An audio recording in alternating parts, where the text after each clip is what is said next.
2018년 양강도 해산, 중국 접경 도시의 고급 식당에 한 소녀가 있었어요. 19살 은혜, 해산에서 가장 아름다운 얼굴로 소문난 웨이트리스였죠. 중국 무역상들이 찾는 식당의 꽃, 가족의 자랑이었어요. 어느 날 식당 지배인이 은혜에게 특별한 제안을 했어요. 호텔 5층, VIP 손님만 가는 특별한 곳에서 일하지 않겠냐고. 은혜는 영광이라고 생각했죠. 그날까지는 5층 문을 열었을 때 그곳에는 5명의 여자가 있었어요. 모두 20대 초반, 모두 아름다운 얼굴을 가진 여자들. 하지만 그들의 눈빛은 죽어 있었죠.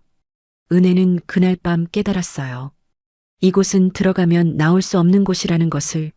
아름답다는 이유로 선택된 소녀의 인연, 5층의 기록. 지금부터 그 이야기를 시작하겠습니다. 목숨 걸고 자유를 찾아온 탈북민을 구독과 좋아요로 응원해주세요. 당신의 응원이 또 다른 기록의 시작이 됩니다. 저는 1999년 양강도 해산에서 태어났어요. 압록강이 보이는 작은 집에서 부모님과 남동생과 함께 살았죠. 아버지는 국경세관에서 일했고 어머니는 장마당에서 중국산 물건을 파는 작은 장사를 했어요. 우리 집은 부유하지 않았지만 그래도 해산에서는 먹고 살 만한 편이었죠. 19살이 되던 2018년 봄, 저는 해산에서 가장 고급스럽다는 목란식당에 취직했어요. 중국 무역상들이 자주 드나드는 곳이었고 북한 간부들도 자주 찾는 식당이었죠. 웨이트리스 자리는 경쟁이 치열했어요. 100명이 넘는 여자들이 지원했지만 뽑힌 건 5명 뿐이었거든요. 제가 뽑힌 이유는 명확했어요. 얼굴이었죠. 면접을 보던 지배인이 제 얼굴을 한참 들여다보더니 그 자리에서 합격이라고 말했어요. 다른 질문은 하나도 없었죠. 나중에 알았지만 목란식당은 웨이트리스를 뽑을 때 능력보다 외모를 먼저 봤어요. 중국 손님들에게 좋은 인상을 주는 게 중요하다는 이유였죠. 첫 출근을 하던 날 어머니가 제 얼굴을 보며 한참을 우셨어요. 자랑스러워서 우는 거라고 했지만 지금 생각해보면 그게 다가 아니었던 것 같아요. 어머니는 뭔가를 알고 있었던 걸까요? 그 식당이 어떤 곳인지, 예쁜 얼굴을 가진 여자에게 무슨 일이 일어나는지. 식당 일은 생각보다 괜찮았어요. 중국 무역상들은 대체로 친절했고 팁도 잘 줬죠. 하루벌이가 보통 인민 노동자의 한 달치 월급과 맞먹을 때도 있었어요. 식당에서 일한 지 3달이 지나자 저는 해산에서 소문난 웨이트리스가 되어 있었어요. 목란식당의 꽃이라고 불렸죠. 중국 손님들은 저를 보러 온다는 말까지 나왔어요.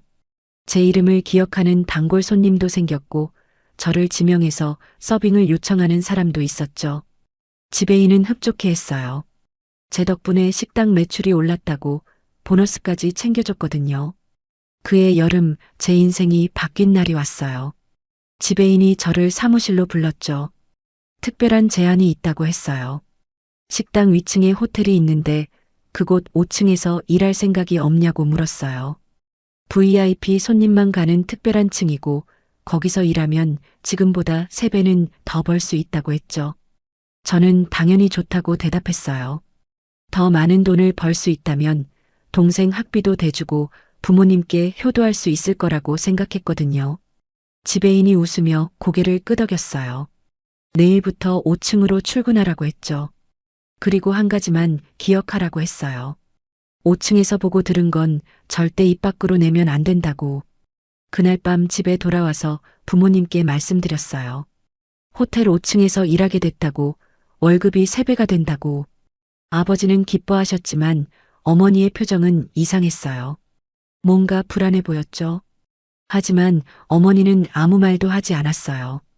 그냥 제 손을 꽉 쥐고 한참을 놓지 않으셨죠. 다음 날 아침 저는 새 유니폼을 받았어요. 식당 웨이트리스복이 아니라 검은색 원피스였어요. 짧은 치마에 몸에 딱 붙는 옷이었죠. 지배인이 말했어요. 5층은 격이 다르다고, 옷차림도 달라야 한다고. 저는 거울 앞에 서서 그 옷을 입어봤어요. 낯설었지만 나쁘지 않았어요. 오히려 제 얼굴이 더 돋보이는 것 같았죠. 엘리베이터를 타고 5층 버튼을 눌렀을 때 가슴이 두근거렸어요. 설렘인 줄 알았죠. 하지만 지금 생각해보면 그건 설렘이 아니었어요. 본능적인 공포였던 거예요.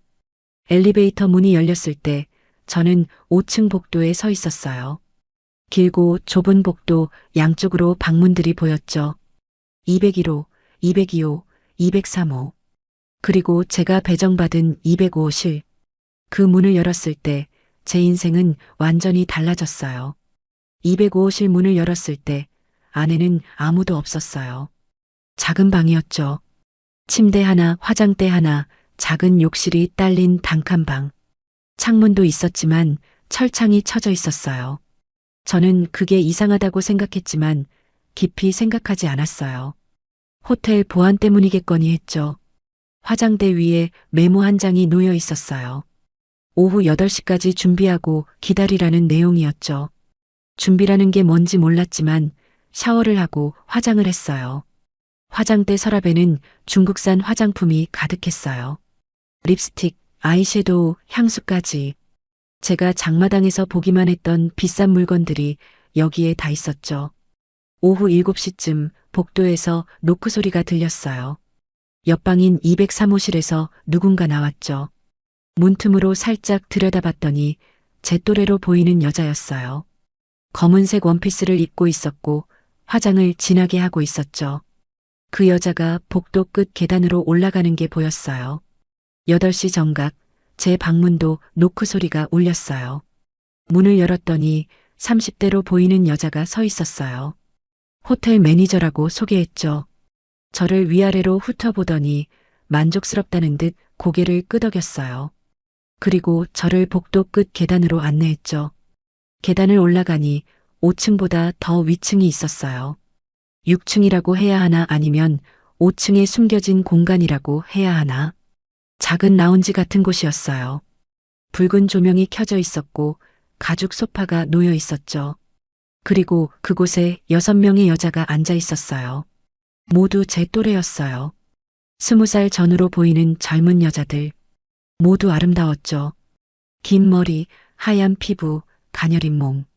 북한에서 미인의 기준이라고 하는 모든 것을 갖춘 여자들이었어요. 그들은 모두 같은 검은색 원피스를 입고 있었고 진한 화장을 하고 있었죠. 매니저가 저를 소개했어요. 새로운 은혜라고. 여자들은 저를 쳐다보지도 않았어요. 그냥 허공을 바라보고 있었죠. 눈빛이 이상했어요. 살아있는 사람의 눈이 아니었어요. 마치 인형처럼 영혼이 빠져나간 것 같았죠. 매니저가 규칙을 설명했어요. 첫째, 손님이 오면 웃어라. 둘째, 손님의 요구를 거절하지 마라. 셋째, 여기서 보고 듣는 모든 것은 비밀이다. 이 3가지만 지키면 된다고 했어요. 그리고 한 달에 중국 돈으로 1,000위안을 준다고 했죠. 북한 돈으로 환산하면 상상할 수 없는 액수였어요. 그때 문이 열렸어요. 50대로 보이는 남자가 들어왔죠. 북한 간부복을 입고 있었어요. 매니저가 그에게 인사했고 남자는 여자들을 훑어봤어요. 그리고 한 여자를 가리켰죠. 203호실 여자였어요. 그 여자는 아무 표정 없이 일어나서 남자를 따라 나갔어요. 저는 그제야 깨달았어요. 여기가 어떤 곳인지, 손님의 요구를 거절하지 말라는 게 무슨 뜻인지. 가슴이 철렁 내려앉았죠. 다리에 힘이 풀려서 소파에 주저앉았어요. 매니저가 제 어깨에 손을 얹었어요. 긴장하지 말라고, 오늘은 얼굴만 보여주면 된다고 했죠. 그날 밤 저는 아무 일 없이 205호실로 돌아왔어요. 침대에 누워서 천장을 바라봤죠. 도망가야 한다고 생각했어요. 하지만 어떻게 해요? 문은 안에서 잠길 수 없었고 창문에는 철창이 있었어요. 그리고 무엇보다 밖에는 부모님과 동생이 있었죠. 새벽까지 잠을 이룰 수 없었어요. 옆방 203호실에서 소리가 들렸거든요. 여자의 울음소리, 남자의 웃음소리, 그리고 침대가 삐걱거리는 소리.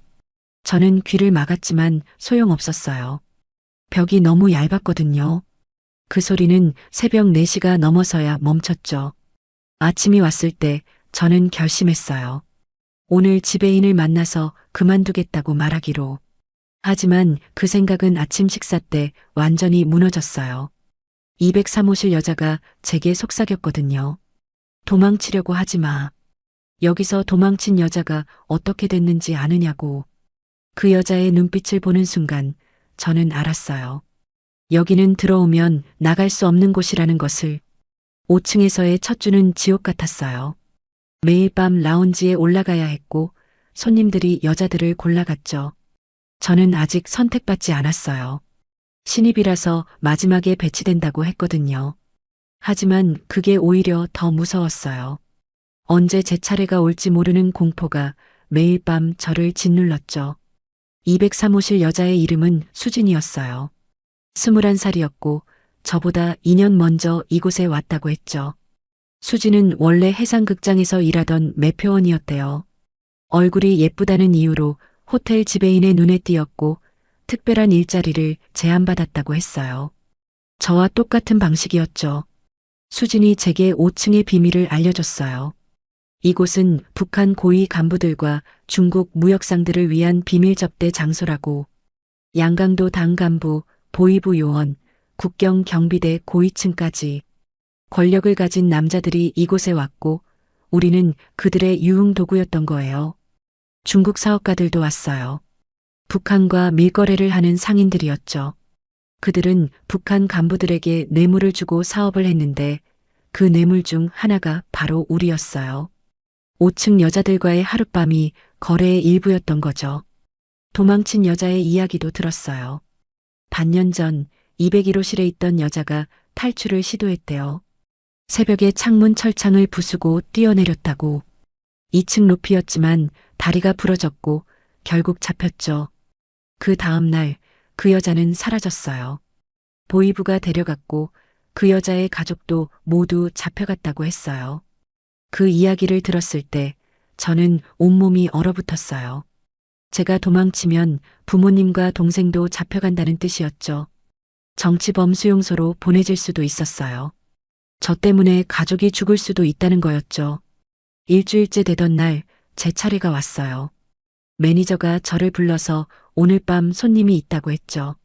중국 사업가라고 나이가 많으니까 어렵지 않을 거라고 했어요. 저는 아무 말도 할 수 없었어요. 목이 막혀서 숨도 제대로 쉬어지지 않았죠. 저녁 8시 그 남자가 왔어요. 60대로 보이는 중국인이었죠. 뚱뚱하고 땀 냄새가 났어요. 그는 저를 보더니 만족스럽다는 듯 웃었어요. 북한 여자는 처음이라고 중국어로 중얼거렸죠. 205호실로 들어갔을 때 저는 문 앞에서 멈췄어요. 더 이상 한 발짝도 움직일 수 없었거든요. 남자가 제 팔을 잡아 끌었어요. 저는 고개를 저었죠. 안 된다고 할 수 없다고 말했어요. 그 순간 남자의 얼굴이 변했어요. 웃음기가 사라지고 차가운 표정이 됐죠. 남자가 저를 침대에 밀쳤어요. 저는 비명을 질렀지만 아무도 오지 않았어요. 5층은 방음이 잘 됐거든요. 울음소리, 비명소리, 모든 게 밖으로 새어나가지 않았죠. 그날 밤이 어떻게 지나갔는지 기억나지 않아요. 아니, 기억하고 싶지 않아요. 다만 새벽에 남자가 나가고 저는 욕실 바닥에 쓰러져 있었다는 것만 기억나요. 온몸이 아팠고 피가 났었죠. 수진이 제 방에 들어왔어요. 아무 말 없이 저를 안아줬죠. 수진도 울고 있었어요. 미안하다고 자기도 이런 날이 있었다고 하지만 살아야 한다고 속삭였어요. 우리는 살아남아야 한다고. 5층에서의 한 달이 지났어요. 이제 저는 더 이상 예전의 은혜가 아니었죠. 거울을 볼 때마다 낯선 사람이 보였어요. 같은 얼굴이었지만 눈빛이 달랐어요. 다른 여자들처럼 저도 점점 인형이 되어가고 있었죠. 매일 밤 손님이 왔어요.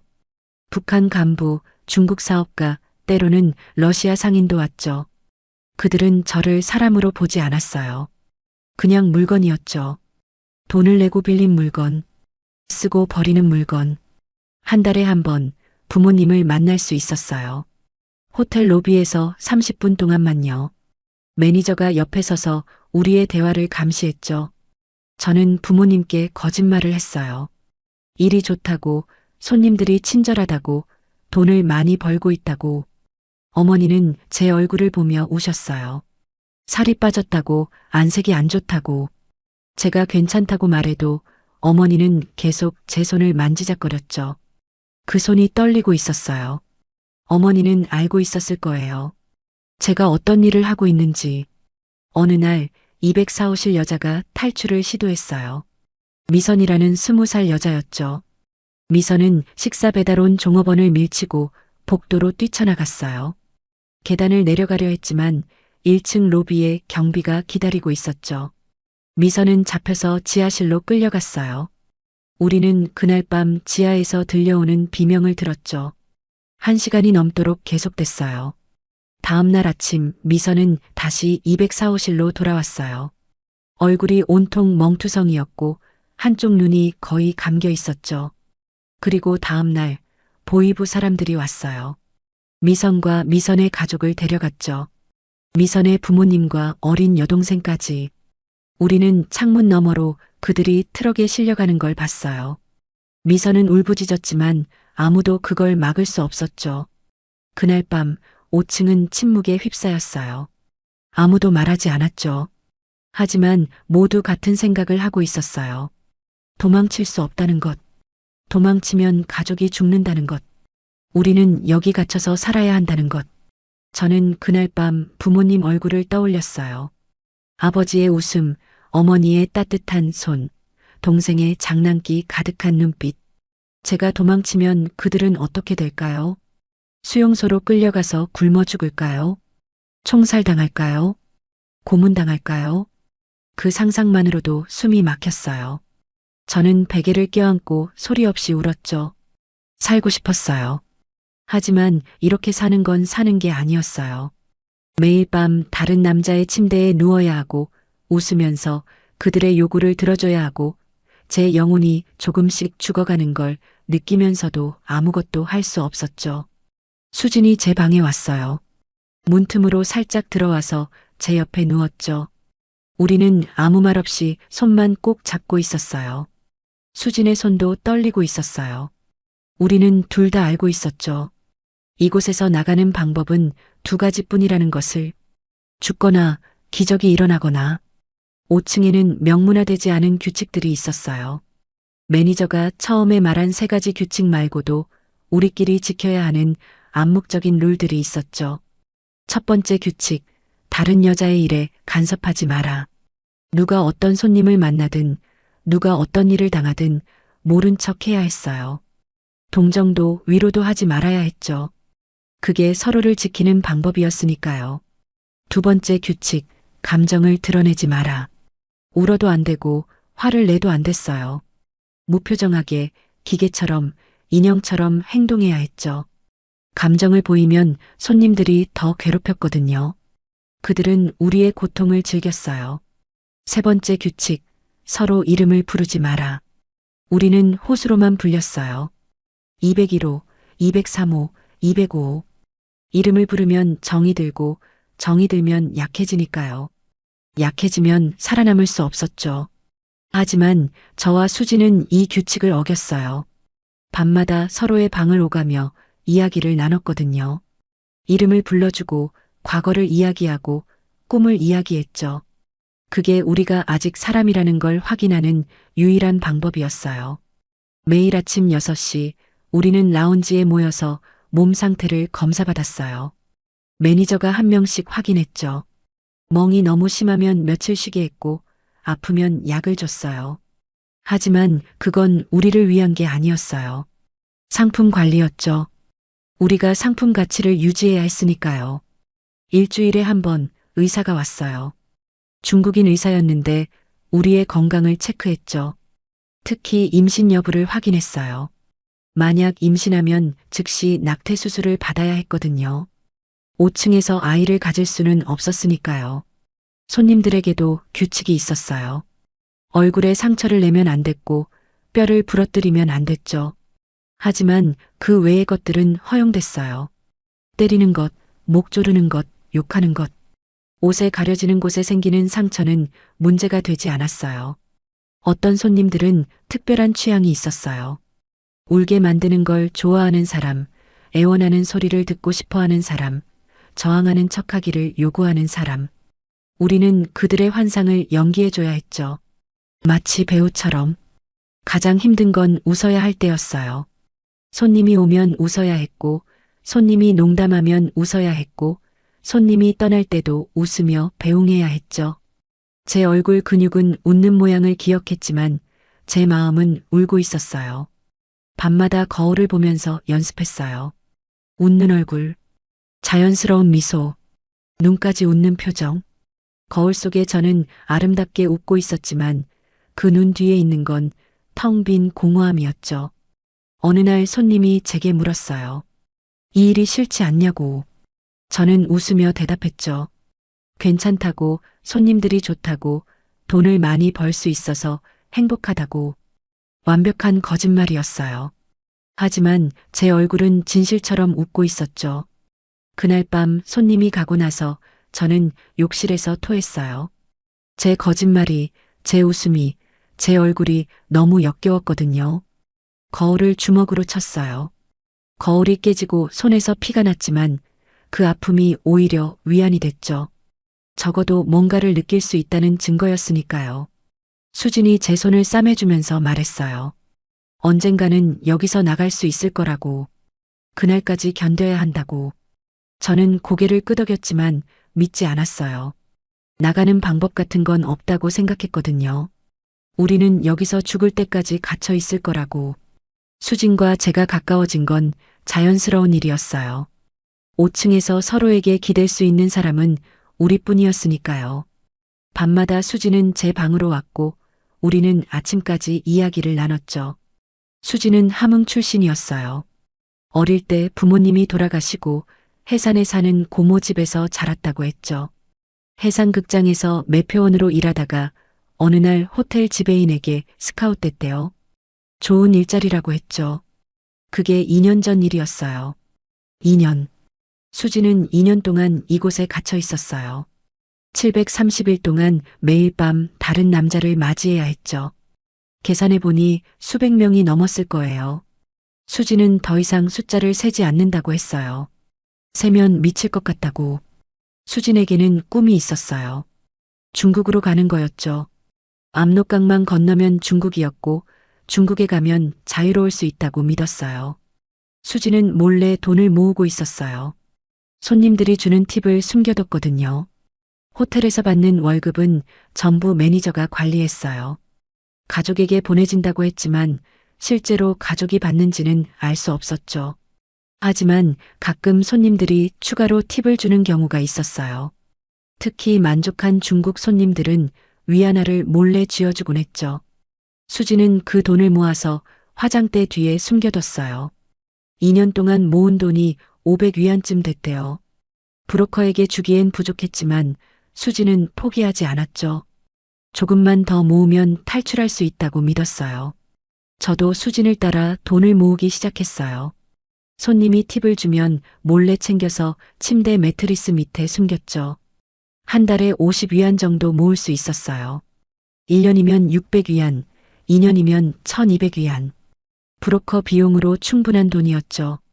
하지만 문제가 있었어요. 어떻게 5층을 빠져나가느냐는 거였죠. 문은 밖에서만 열렸고 창문에는 철창이 있었어요. 복도엔 감시 카메라가 있었고 1층 로비에는 항상 경비가 있었죠. 수지는 방법을 찾고 있었어요. 매일 호텔 구조를 관찰하고 경비 교대 시간을 확인하고 빠져나갈 구멍을 찾았죠. 그리고 어느 날 수진이 발견했어요. 새벽 4시에서 5시 사이 경비가 교대하는 시간에 1층 로비가 잠깐 비는 거였죠. 수진이 계획을 세웠어요. 새벽 4시 식사 배달 카트가 올라올 때 복도를 빠져나가고 계단으로 내려가서 로비를 지나 밖으로 나가는 거였죠. 거기서 해산 시내까지 걸어가고 미리 연락한 브로커를 만나 압록강을 건너는 거예요. 위험했어요. 잡히면 미선처럼 될 수도 있었죠. 가족도 위험했어요. 하지만 수지는 가족이 없었어요. 고모는 이미 돌아가셨고 혈육이라고는 아무도 없었죠. 잃을 게 없는 사람이었어요. 저는 달랐어요. 부모님과 동생이 있었죠. 제가 도망치면 그들은 어떻게 될까요? 수진도 그걸 알고 있었어요. 그래서 처음에는 저를 계획에서 빼놓으려 했죠. 하지만 저는 함께 가고 싶었어요. 이곳에서 하루라도 더 있으면 제 영혼이 완전히 죽어버릴 것 같았거든요. 부모님을 위해 사는 게 아니라 부모님 때문에 죽어가고 있었어요. 언젠가는 선택해야 했죠. 가족을 지키기 위해 제가 죽을 것인가, 제가 살기 위해 가족을 버릴 것인가. 그날 밤 저는 수진에게 말했어요. 함께 가겠다고. 수진은 제 눈을 오래 바라봤어요. 그리고 고개를 끄덕였죠. 우리는 손을 꼭 잡았어요. 탈출 날짜는 보름 후, 한겨울이 오기 전 마지막 기회였죠. 탈출을 2주 앞두고 제 몸에 이상이 생겼어요. 아침마다 구역질이 났고 냄새에 민감해졌죠. 처음에는 스트레스 때문이라고 생각했어요. 하지만 생리가 한 달 넘게 없었고 가슴이 아프기 시작했어요. 수진이 제 얼굴을 보더니 알아챘어요. 임신한 것 같다고. 저는 고개를 저었죠. 그럴 리 없다고 아니라고. 하지만 마음속으로는 알고 있었어요. 제 몸이 이미 말하고 있었으니까요. 일주일에 한 번 오는 의사의 검진 날이 왔어요. 소변 검사 결과를 보던 의사의 얼굴이 굳어졌죠. 매니저를 불렀고 둘이 중국어로 뭔가를 속삭였어요. 저는 그 순간 확신했어요. 임신이구나. 매니저가 저를 데리고 호텔을 나갔어요. 차를 타고 30분쯤 가니 낡은 건물이 나왔죠. 간판도 없는 곳이었어요. 나중에 안사실이지만 그곳은 불법 병원이었어요. 돈만 받으면 뭐든 해주는 곳이었죠. 의사라고 하기엔 너무 지저분한 옷을 입은 남자가 저를 진찰했어요. 초음파도 없이 배를 만져보더니 2달 정도 됐다고 했죠. 오늘 바로 수술하면 된다고 간단한 거라고 말했어요. 저는 그제야 현실을 받아들였어요. 제 뱃속에 생명이 있다는 것. 누구의 아이인지도 모르는, 이름도 얼굴도 기억나지 않는 수많은 남자 중 하나의 아이. 하지만 그래도 생명이었어요. 수술대에 누웠을 때 저는 처음으로 물었어요. 마취는 안 하냐고. 의사가 웃으며 말했죠. 마취하기 비싸다고, 그냥 참으면 된다고. 10분이면 끝난다고 했어요. 10분. 제 인생에서 가장 긴 10분이었어요. 차라리 죽는 게 나았을 거예요. 하체를 찢어내는 듯한 고통, 뼛속까지 파고드는 날카로운 아픔. 저는 비명을 질렀지만 아무도 신경 쓰지 않았어요. 의사는 담배를 피우면서 일을 계속했죠. 피가 너무 많이 나왔어요. 수술대 아래로 떨어지는 피 소리가 들렸죠. 똑똑똑. 제 안에 있던 생명이 바닥으로 떨어지는 소리. 저는 천장을 바라보며 눈물을 흘렸어요. 미안하다고, 정말 미안하다고 속으로 되뇌었죠. 수술이 끝나고 저는 호텔로 돌아왔어요. 걸을 수조차 없어서 매니저가 저를 부축했죠. 205호실 침대에 누웠을 때 하체에서는 여전히 피가 흘렀어요. 매니저가 수건을 던져주며 말했죠. 사흘 쉬라고, 그 다음부터는 다시 일해야 한다고. 수진이 제 방에 왔어요. 제 옆에 누워서 아무 말 없이 손을 잡아줬죠. 수진도 이런 일을 겪었대요.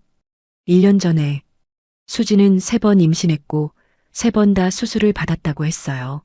마취 없이. 그날 밤 저는 제 배에 손을 얹었어요. 텅 빈 느낌이었죠. 안에 있던 무언가가 사라지고 공허한 구멍만 남았어요. 제 몸뿐만 아니라 제 마음에도 구멍이 생긴 것 같았죠. 사흘 후 저는 다시 일을 시작해야 했어요. 아직 몸이 회복되지 않았는데도요. 출혈은 계속됐고 걸을 때마다 하체가 찢어지는 것 같았어요. 하지만 매니저는 신경 쓰지 않았죠. 손님은 기다려주지 않는다고 했어요. 그날 밤 온 손님은 50대 북한 간부였어요. 제 상태를 보고 불쾌해했죠. 제가 제대로 반응하지 못했거든요. 너무 아파서 신음조차 낼 수 없었어요. 손님은 화를 내며 매니저를 불렀고 다음 날부터 며칠 더 쉬게 됐죠. 그 며칠 동안 저는 결심했어요. 반드시 이곳을 나가야 한다고. 더 이상 여기 있으면 정말로 죽을 것 같았어요. 몸이 아니라 마음이 먼저 죽을 거예요. 부모님이 어떻게 되든 저는 살아야 했어요. 수진에게 말했어요. 탈출 날짜를 앞당기자고. 더 이상 기다릴 수 없다고. 수진도 동의했어요. 일주일 후 다음 보름달이 뜨는 밤. 그날이 우리의 탈출일이었죠. 밤마다 우리는 계획을 점검했어요. 도망칠 경로, 브로커 연락처, 압록강 건너는 방법. 모든 걸 머릿속에 외웠죠. 실패하면 죽는다는 걸 알고 있었어요. 하지만 여기 남아도 죽는 건 마찬가지였죠. 탈출 3일 전 저는 마지막으로 부모님을 만났어요. 로비에서의 30분. 저는 부모님 얼굴을 오래오래 바라봤어요. 이게 마지막 일 수도 있었으니까요. 어머니가 왜 그렇게 보냐고 물었을 때 저는 웃으며 대답했어요. 그냥 보고 싶어서요. 돌아오는 길에 어머니가 제 손에 뭔가를 쥐어줬어요. 작은 종이 쪽지였죠. 매니저 몰래 빠르게 주머니에 넣었어요. 방으로 돌아와서 펼쳐보니 어머니의 글씨로 이렇게 적혀 있었어요. 살아라. 어떻게든 살아남아라. 엄마는 괜찮으니까. 그 순간 알았어요. 어머니는 모든 걸 알고 있었다는 것. 제가 무슨 일을 하는지, 제가 얼마나 고통받는지, 그리고 제가 도망칠 거라는 것까지. 어머니는 저에게 허락을 준 거예요. 살기 위해 도망쳐도 된다고. 저는 그 쪽지를 가슴에 품었어요. 탈출하는 날까지 몸에 지니고 다녔죠. 그게 제게 힘을 줬어요. 어머니의 마지막 말. 살아라. 저는 살 거예요. 무슨 일이 있어도. 탈출을 이틀 앞두고 수진과 저는 브로커와 마지막 연락을 해야 했어요. 하지만 5층에서는 전화를 할 수 없었죠. 우리는 기회를 기다렸어요. 그 기회는 생각보다 빨리 왔어요. 매니저가 저를 불러서 장마당에 다녀오라고 했죠. 호텔에 필요한 식료품을 사오라는 거였어요. 5층 여자들은 한 달에 한두 번 장마당에 나갈 수 있었어요. 물론 감시원이 따라붙었지만요. 장마당에 도착했을 때 익숙한 냄새가 코를 찔렀어요. 김치, 옥수수, 생선, 땀. 해산 장마당 특유의 냄새였죠. 1년 만에 맡아보는 자유의 냄새였어요. 감시원은 중년 여자였어요.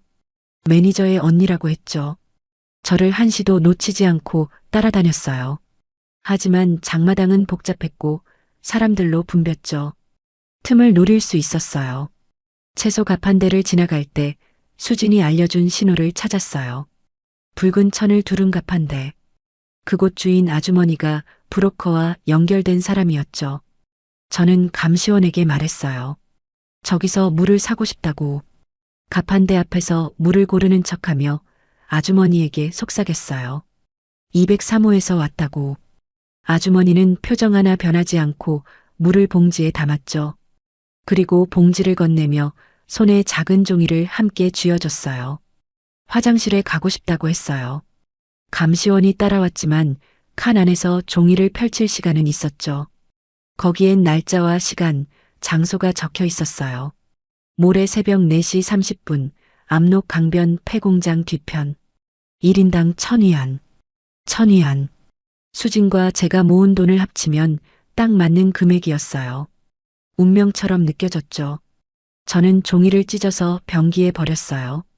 증거를 남기면 안 됐으니까요. 장마당을 나서는데 갑자기 누군가 제 팔을 잡았어요. 돌아보니 아버지의 동료 아저씨였죠. 세관에서 함께 일한다는 분이었어요. 아저씨가 반가워하며 물었죠. 은혜 아니냐고, 요즘 어떻게 지내냐고. 저는 웃으며 대답했어요. 잘 지낸다고, 호텔에서 일하고 있다고. 아저씨가 고개를 끄덕이며 말했어요. 아버지가 자랑하신다고, 딸이 좋은 곳에서 일한다고. 그 말을 듣는 순간 가슴이 무너지는 것 같았어요. 아버지는 모르고 계셨어요. 제가 어떤 일을 하는지, 제가 매일 밤 어떤 지옥을 견디는지. 아버지는 저를 자랑스러워하고 계셨어요. 그 사실이 너무 아팠죠. 호텔로 돌아오는 길에 저는 해산 시내를 돌아봤어요. 익숙한 거리들, 어릴 적 뛰놀던 골목, 학교 가던 길. 모레면 이 모든 걸 떠나는 거예요. 다시는 돌아올 수 없을 거예요. 205호실에 돌아와서 수진을 만났어요. 브로커 약속이 잡혔다고 말했죠. 수진의 얼굴이 밝아졌어요. 오랜만에 보는 진짜 웃음이었죠. 우리는 손을 꼭 잡았어요. 이틀만 버티면 된다고, 이틀만 더 견디면 자유라고. 그날 밤 손님이 왔어요. 40대 중국 사업가였죠. 저는 평소처럼 웃으며 맞이했어요. 하지만 마음속으로는 새고 있었어요. 앞으로 단 이틀, 마지막 이틀만 참으면 돼. 손님이 떠나고 저는 침대에 누워 천장을 바라봤어요. 모레 이 시간이면 저는 어디에 있을까요? 압록강을 건너고 있을까요? 아니면 잡혀서 지하실에 있을까요? 죽어 있을 수도 있겠죠. 두렵지 않다면 거짓말이에요. 무서웠어요. 하지만 그보다 더 큰 감정이 있었어요. 희망이었죠. 1년 만에 처음 느껴보는 감정. 내일이 있다는 것, 미래가 있다는 것. 그 희망이 저를 움직이게 했어요. 수진이 제 방에 왔어요. 우리는 마지막으로 계획을 점검했죠. 새벽 4시 식사 카트가 올라올 때 복도로 나간다. 계단으로 내려가서 로비를 지나 밖으로 나간다. 거기서 해산 시내를 가로질러 압록 강변으로 간다. 브로커를 만나 돈을 주고 강을 건넌다. 간단한 계획이었어요. 하지만 어느 하나라도 틀어지면 끝이었죠. 잡히면 죽는다는 걸 알고 있었어요. 그래도 시도해야 했어요. 시도하지 않고 여기 남는 게 더 큰 죽음이었으니까요. 탈출 당일 새벽 저는 한숨도 자지 못했어요. 시계를 보며 분침이 움직이는 걸 세고 있었죠. 3시 50분, 3시 55분, 4시. 수진이 제 방문을 두드렸어요. 약속된 신호였죠. 저는 침대 밑에 숨겨둔 돈을 꺼냈어요. 600위안. 제 1년이 담긴 돈이었죠. 옷 안쪽에 꿰매둔 비밀 주머니에 넣었어요. 수진도 같은 준비를 했을 거예요. 복도로 나갔을 때 다른 방들은 조용했어요. 모두 잠들어 있었죠. 아니면 잠든 척하고 있거나 5층 여자들은 우리가 무엇을 하려는지 알고 있었을 거예요. 하지만 아무도 말리지 않았죠. 어쩌면 응원하고 있었을지도 몰라요. 4시 10분 식사 카트 끄는 소리가 들렸어요. 매일 아침 같은 시간에 올라오는 카트였죠. 배식 담당 아주머니는 늙고 눈이 어두웠어요. 우리에게는 기회였죠. 카트가 복도 끝에 멈췄을 때 수진과 저는 움직였어요. 아주머니가 201호 문을 두드리는 사이 우리는 계단 쪽으로 뛰었죠. 심장이 터질 것 같았어요. 발소리를 최대한 죽이며 계단을 내려갔어요. 4층, 3층, 2층. 거의 다 왔어요. 1층 로비만 지나면 밖이었죠. 하지만 2층에서 1층으로 내려가는 계단참에서 우리는 멈췄어요. 아래에서 목소리가 들렸거든요. 경비가 2명이었어요. 교대 시간이 지났는데도 아직 남아 있었죠. 담배를 피우며 이야기를 나누고 있었어요. 수진과 제가 눈을 마주쳤어요. 어떻게 하지? 계획이 틀어진 거예요. 5분, 10분. 우리는 계단참에 숨어서 기다렸어요. 하지만 경비들은 떠날 생각을 하지 않았죠. 시간만 흘러갔어요. 4시 30분이 지나고 4시 40분이 됐어요. 브로커와의 약속 시간이 다가오고 있었죠. 수진이 결단을 내렸어요. 그냥 뛰어나가자고. 경비들이 우릴 잡기 전에 밖으로 나가면 된다고.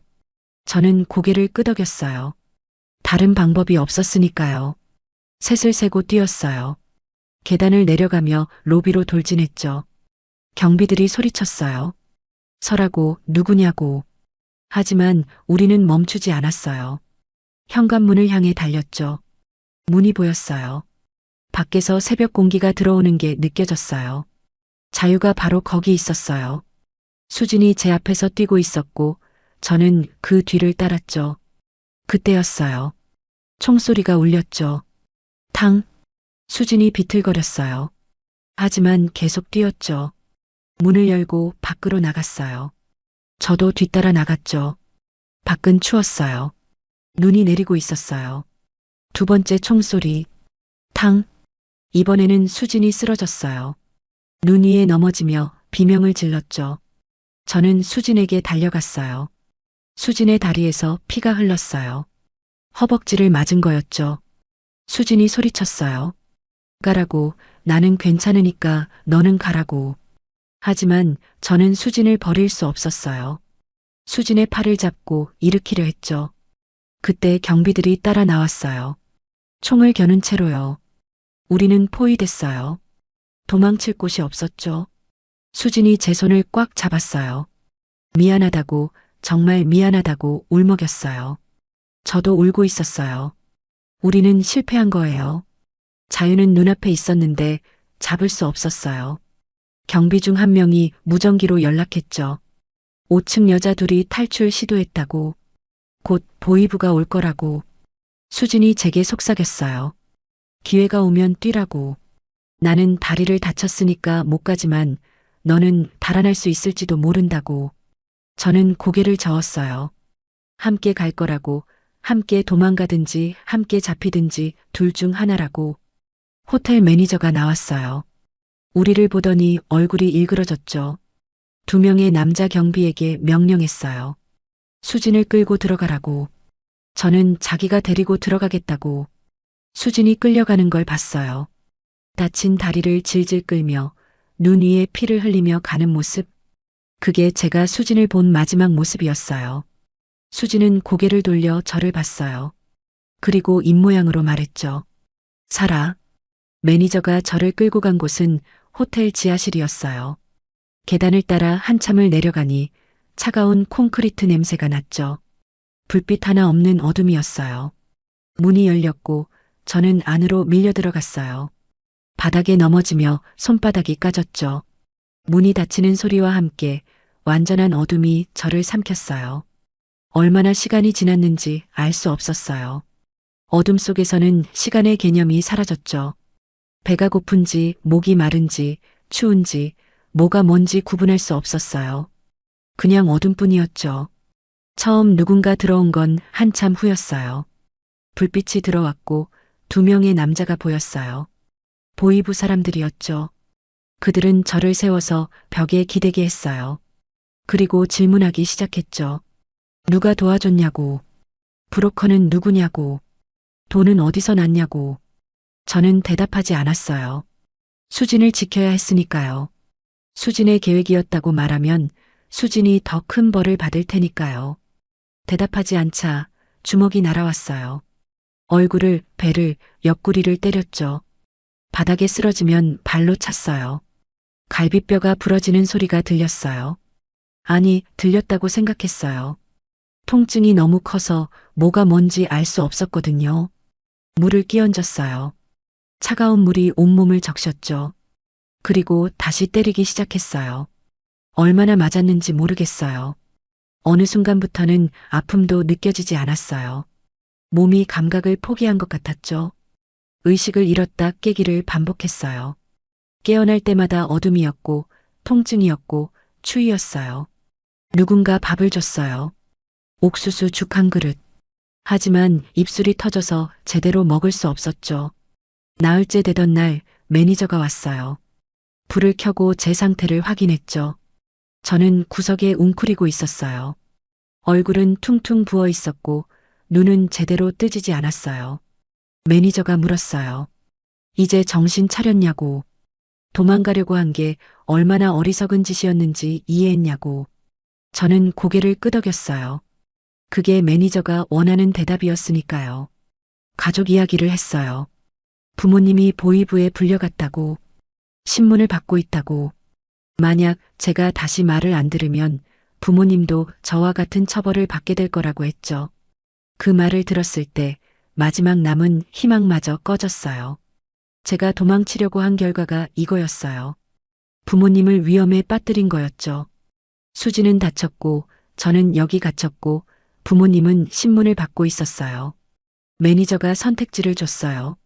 첫 번째, 5층으로 돌아가서 모범적으로 일한다. 그러면 부모님을 풀어주겠다고.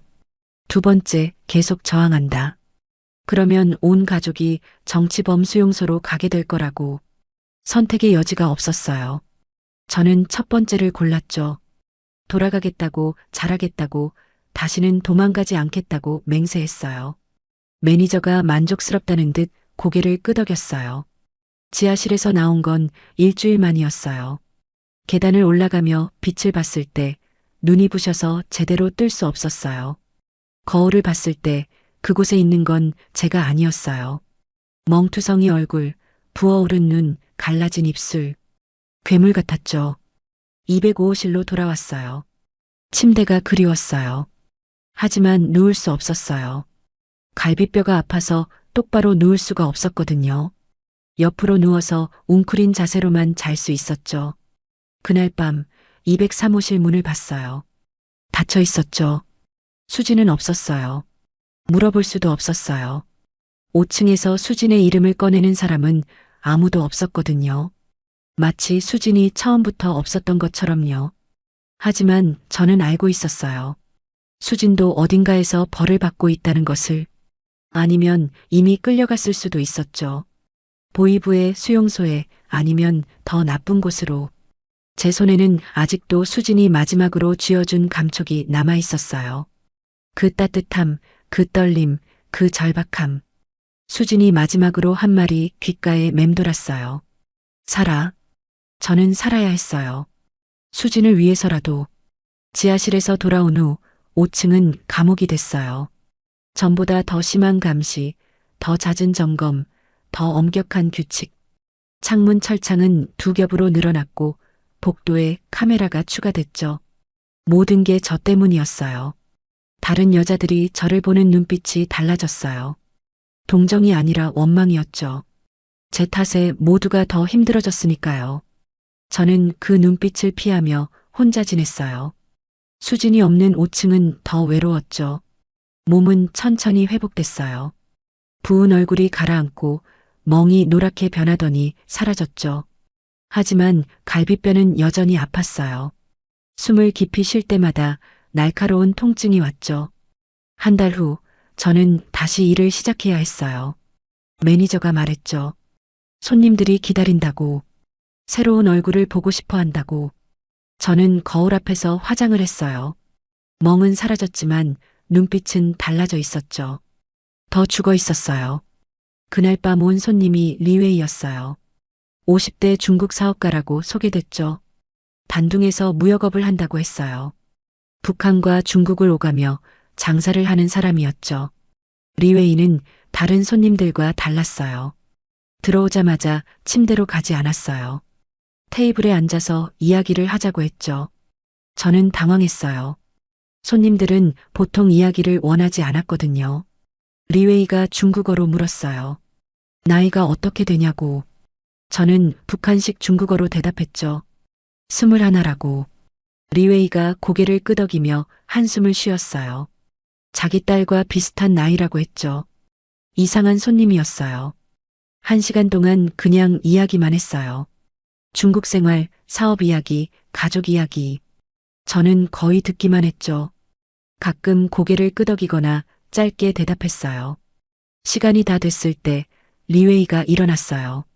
그리고 제 손에 돈을 쥐어줬죠. 중국 돈 200위안.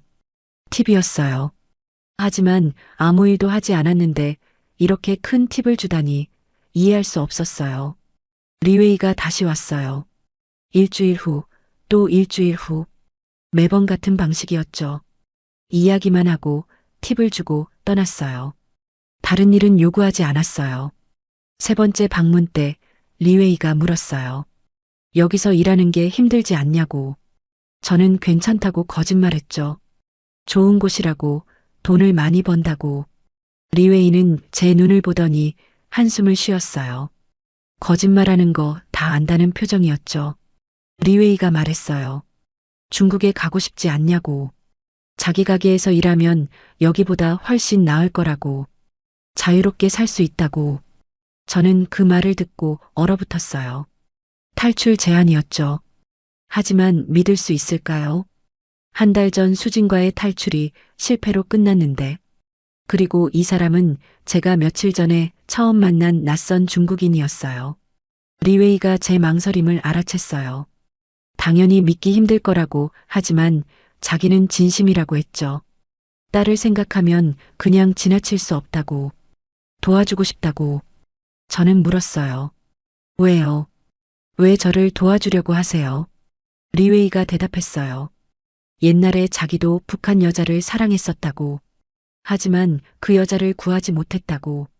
이번에는 후회하고 싶지 않다고. 진심인지 거짓인지 알 수 없었어요. 하지만 이게 제 마지막 기회일지도 몰랐어요. 수지는 떠났고 저는 혼자였죠. 가족은 이미 제 탈출 시도 때문에 감시받고 있었어요. 더 나빠질 게 없었죠. 저는 고개를 끄덕였어요. 도와달라고.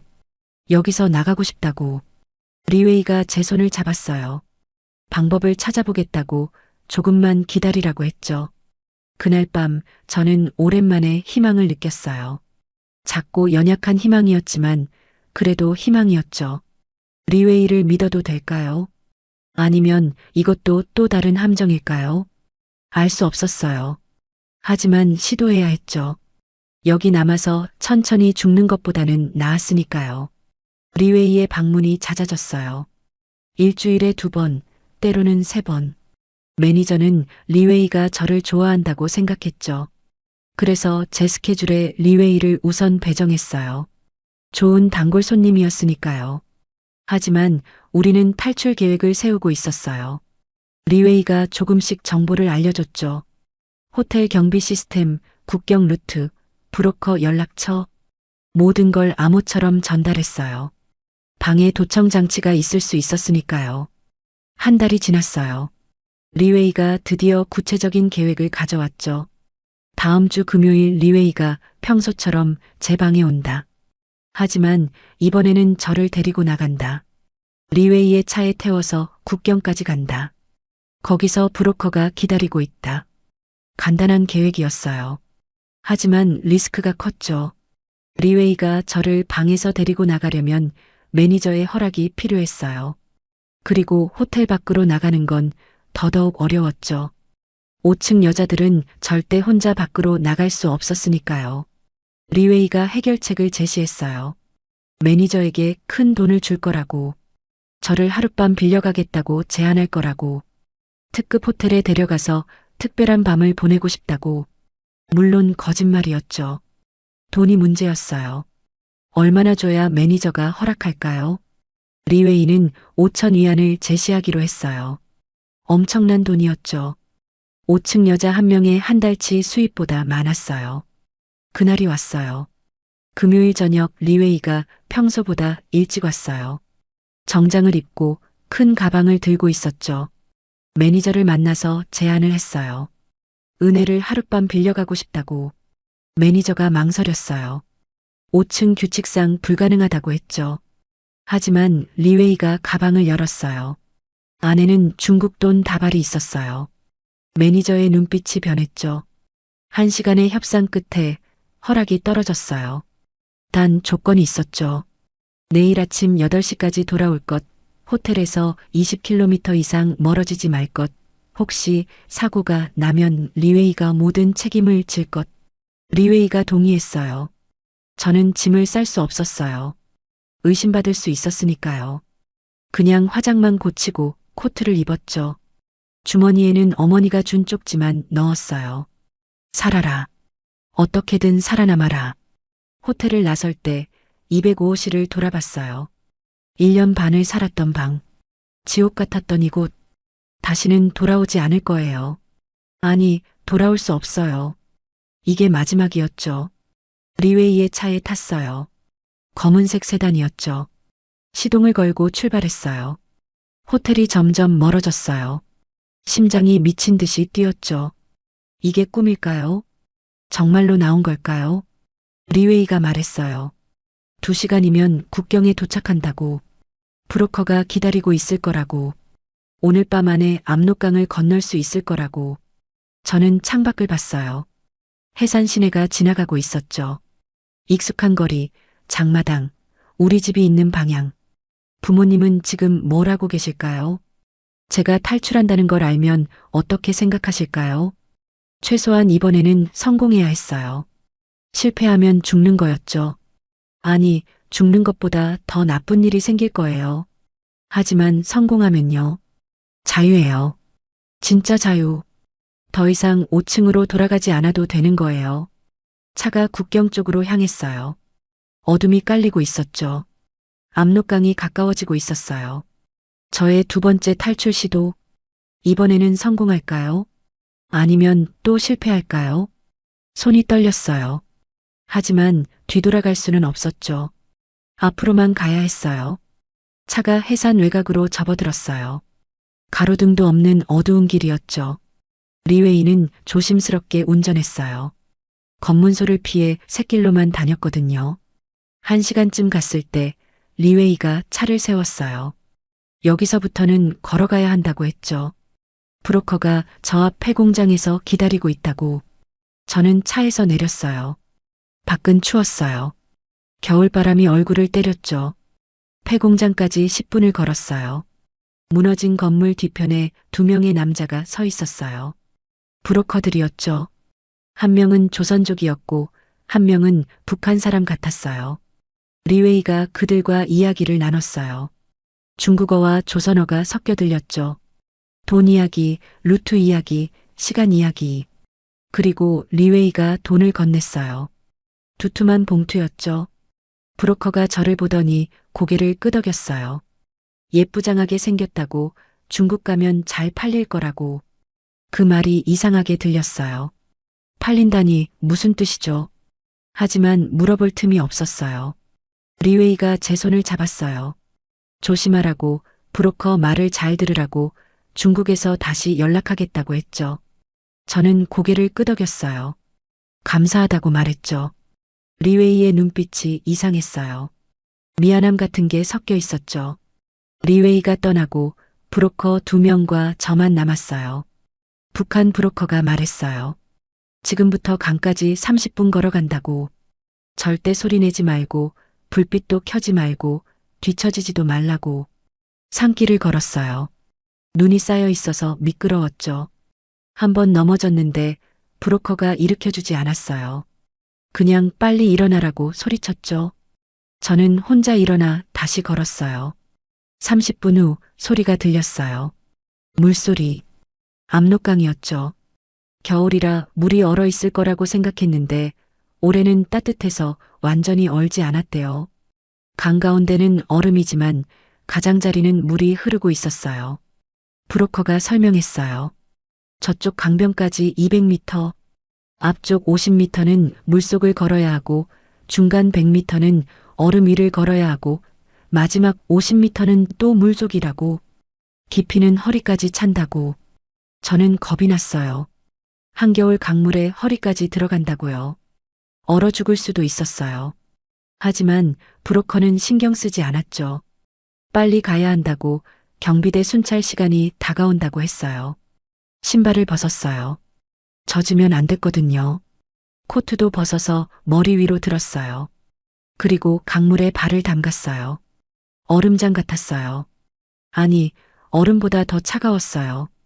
발이 순식간에 감각을 잃었죠. 한 걸음, 두 걸음. 물이 무릎까지, 허벅지까지, 허리까지 올라왔어요. 숨을 쉴 수가 없었어요.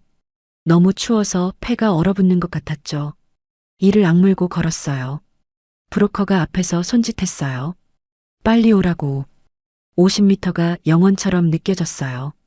마침내 얼음 위에 올라섰을 때 다리가 후들거렸죠. 온몸이 떨렸어요. 젖은 옷이 바람에 얼어붙기 시작했어요. 쉴 틈도 없이 얼음 위를 걸었어요. 브로커가 말했죠. 뛰지 말고 천천히 하지만 빠르게. 얼음이 깨질 수 있으니까. 발밑에서 얼음 깨지는 소리가 났어요. 끼익끼익. 심장이 멎는 줄 알았죠. 중간쯤 왔을 때 왼쪽에서 불빛이 보였어요. 경비대였죠. 브로커가 소리쳤어요. 엎드려. 저는 얼음 위에 몸을 던졌어요. 차가운 얼음이 뺨에 닿았죠. 불빛이 이쪽으로 왔어요. 숨을 멈췄어요. 심장 소리가 너무 커서 들킬 것 같았죠. 불빛이 제 머리 위를 스쳐 지나갔어요. 30초, 1분. 영원 같은 시간이 흘렀어요. 그리고 불빛이 다른 쪽으로 돌아갔죠. 브로커가 일어나라고 했어요. 다시 걸었죠. 마지막 100m. 이제 중국 땅이 가까웠어요. 거의 다 왔어요. 하지만 마지막 50m가 남았어요. 다시 물속으로 들어가야 했죠. 이번에는 더 추웠어요. 이미 온몸이 얼어 있었거든요. 물에 들어가는 순간 비명을 참았어요. 소리를 내면 안 됐으니까요. 허리까지 물이 차올랐어요. 발이 바닥에 닿지 않는 곳도 있었죠. 헤엄쳐야 했어요. 손에 든 코트가 무거웠지만 놓을 수 없었어요. 저의 전부였으니까요. 마침내 반대편 강변에 도착했어요. 중국 땅이었죠. 기어 올라가서 바닥에 쓰러졌어요. 숨을 헐떡였죠. 살았어요. 강을 건넌 거예요. 브로커가 일으켜 세웠어요. 아직 안전하지 않다고, 중국 공안이 순찰 돈다고, 빨리 가야 한다고. 저는 비틀거리며 일어났어요. 온몸이 떨렸고 이가 딱딱 부딪혔죠. 숲속으로 들어갔어요. 10분쯤 걸어가니 낡은 트럭이 있었죠. 조선족 브로커가 트럭 짐칸을 열었어요. 안에는 낡은 담요가 있었어요. 거기 들어가 있으라고 했죠. 저는 짐칸에 올라탔어요. 담요를 뒤집어 썼지만 추위는 가시지 않았어요. 트럭이 출발했어요. 덜컹거리는 길을 1시간쯤 갔을 때 트럭이 멈췄어요. 짐칸 문이 열렸어요. 밖에는 낡은 집이 보였어요. 브로커가 말했어요. 여기서 하룻밤 자고 내일 주인을 만난다고. 주인이요? 누구죠? 의문을 품을 틈도 없이 저는 집 안으로 밀려 들어갔어요. 방 안에는 5명의 여자가 있었어요. 모두 제 또래 북한 여자들이었죠. 그들의 눈빛을 보는 순간 저는 알았어요. 뭔가 잘못됐다는 것을. 방문이 잠겼어요. 밖에서 자물쇠 채우는 소리가 들렸죠. 저는 문을 두드렸어요. 나가게 해달라고, 리웨이는 어디 있냐고. 하지만 대답이 없었어요.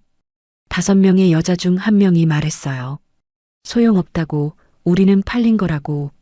저는 그 말을 이해할 수 없었어요. 팔렸다니요. 제가 돈을 냈어요. 리웨이가 다 해결했다고요. 여자가 웃었어요. 비웃음이었죠.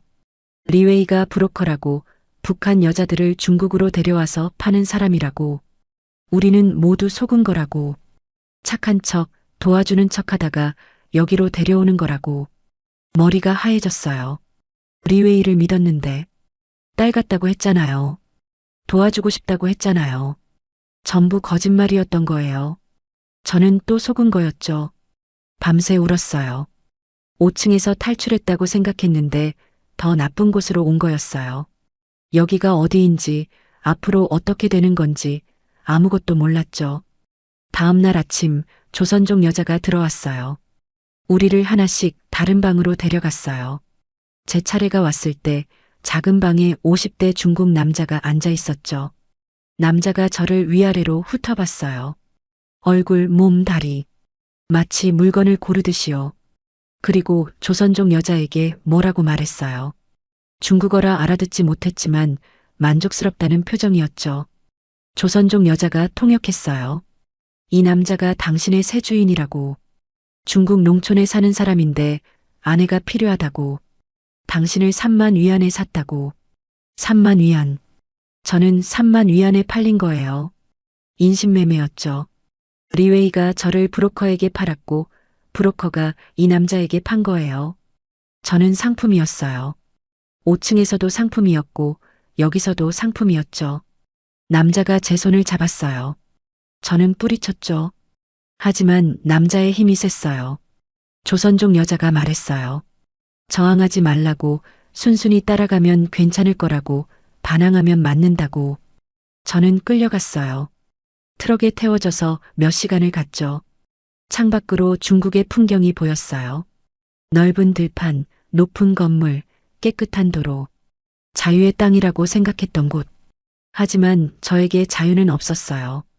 도착한 곳은 작은 농촌 마을이었어요. 낡은 집들이 드문드문 있었고 길은 비포장이었죠.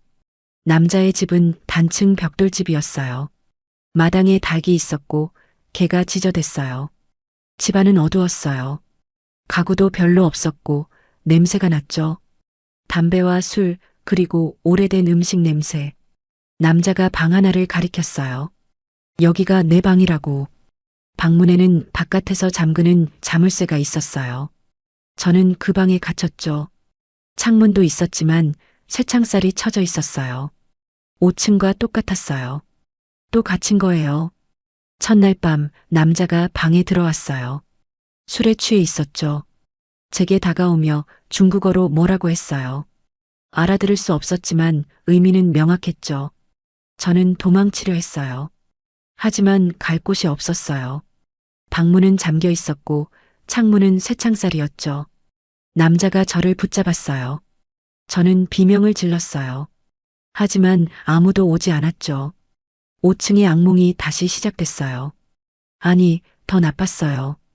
5층에서는 다른 여자들이 있었지만 여기는 저 혼자였어요. 도망갈 수도 저항할 수도 없었죠. 며칠 후 저는 도망치려 시도했어요. 남자가 밭에 나간 사이 부엌칼로 창문 쇠창살을 벗겨내려 했죠. 하지만 실패했어요. 남자가 돌아와서 저를 발견했어요. 매를 맞았어요. 남자의 주먹이 발길질이 제 몸을 때렸죠. 5층 지하실에서 맞았던 것만큼이나 아팠어요. 바닥에 쓰러진 저를 내버려 두고 남자는 나가버렸어요. 저는 바닥에 누워 생각했어요. 여기서 죽는 건가? 5층을 탈출했는데 결국 여기서 끝나는 건가? 어머니의 쪽지가 생각났어요. 살아라. 어떻게든 살아남아라. 하지만 어떻게 해요? 어떻게 살아남죠? 사방이 막혀 있었어요. 언어도 통하지 않았고 돈도 없었고 아는 사람도 없었어요. 중국 공안에 신고하면 북한으로 송환될 거고 도망치다 잡히면 더 심하게 맞을 거예요. 그날 밤 저는 결심했어요. 죽더라도 여기 남아있지 않겠다고. 기회를 노리기로 했어요. 언젠가 남자가 방심할 때 그때 도망치는 거예요. 준비해야 했죠. 매일 남자를 관찰했어요. 언제 나가고 언제 돌아오고 언제 술을 마시고 언제 잠드는지. 집 구조도 외웠어요. 문이 어디 있고 뒷문이 있는지 담장은 얼마나 높은지. 한 달이 지났어요. 저는 기회를 기다렸어요. 그리고 어느 날 그 기회가 왔죠. 남자가 마을 잔치에 간다고 했어요. 밤늦게 돌아올 거라고. 이때였어요. 남자가 나간 후 저는 준비했어요. 한 달 동안 모아둔 것들을 챙겼죠. 부엌에서 몰래 가져온 빵 몇 조각, 작은 칼 하나, 남자 지갑에서 훔친 100위안. 전부였어요. 창문 쇠창살은 한 달 동안 조금씩 느슨하게 만들어뒀어요. 밤마다 조금씩 흔들어서 나사를 빠지게 한 거죠. 온 힘을 다해 당기자 쇠창살 하나가 빠졌어요. 몸을 비집고 나갔어요. 마당으로 떨어지며 발목을 삐끗했지만 멈출 수 없었어요. 개가 짖기 시작했죠. 담장을 넘어 마을길로 나왔어요. 어디로 가야 할지 몰랐어요. 그냥 달렸죠. 마을을 벗어나 큰 길로 나왔어요. 차들이 지나다녔어요. 저는 길가에 서서 히치하이킹을 시도했어요. 트럭 한 대가 멈췄어요. 운전사는 조선족 아저씨였죠. 어디 가냐고 물었어요. 저는 한국어로 대답했어요. 도와달라고. 저는 북한에서 온 사람이라고. 아저씨의 표정이 굳었어요. 하지만 저를 태워줬죠. 위험한 일이라고 잡히면 자기도 처벌받는다고 했지만 그래도 도와주겠다고 했어요. 아저씨가 저를 데려간 곳은 조선족 교회였어요. 목사님이 탈북자들을 도와준다고 했죠. 교회 지하실에는 저 같은 사람들이 있었어요. 탈북했지만 갈 곳 없는 사람들. 거기서 석 달을 숨어 지냈어요. 목사님이 브로커를 연결해줬어요. 이번에는 진짜 브로커였죠. 돈을 받고 한국까지 안전하게 데려다주는 사람. 중국에서 라오스로, 라오스에서 태국으로. 6개월이 걸렸어요. 그 여정 동안 여러 번 죽을 뻔했어요. 정글에서 길을 잃기도 했고 경찰에게 쫓기기도 했고 브로커가 바뀌면서 또 속을 뻔하기도 했죠.